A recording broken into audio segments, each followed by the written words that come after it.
एक दिन एक जमींदार अपनी गाड़ी से कहीं जा रहा होता है। अब रास्ते में ही उसका एक्सीडेंट हो जाता है। बहुत बड़े अस्पताल में उसको एडमिट कराया जाता है, लेकिन दोनों पैरों में बहुत चोट आई होती है। लगभग लाखों करोड़ों रुपए खर्च हो जाते हैं इलाज में, लेकिन उसके बावजूद भी पैरों में कीड़े लग जाते हैं, जिसकी वजह से उसकी मौत हो जाती है।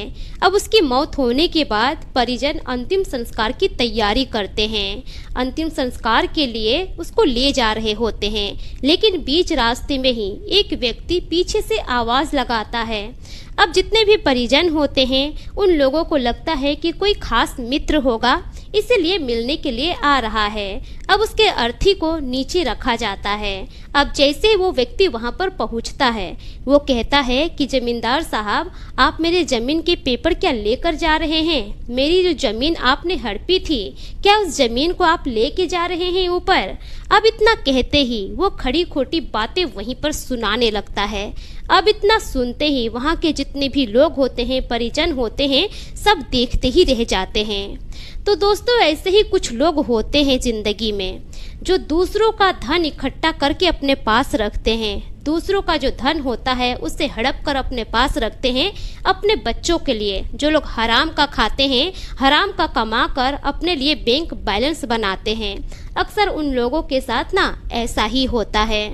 क्योंकि आपको स्वर्ग और नर्क इसे जीवन में देखना है।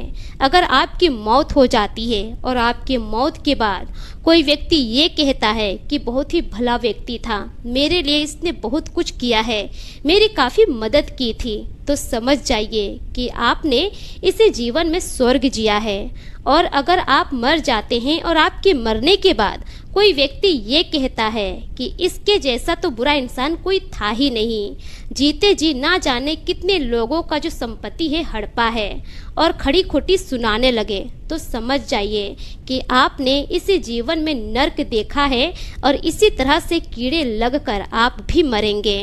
तो इसीलिए कभी भी दूसरों का धन और दूसरों की संपत्ति बेईमानी से नहीं हड़पना चाहिए। एक बात हमेशा याद रखिएगा, दूसरों को दुख देकर अर्जा हुआ धन कभी भी आपको सुख नहीं दे सकता।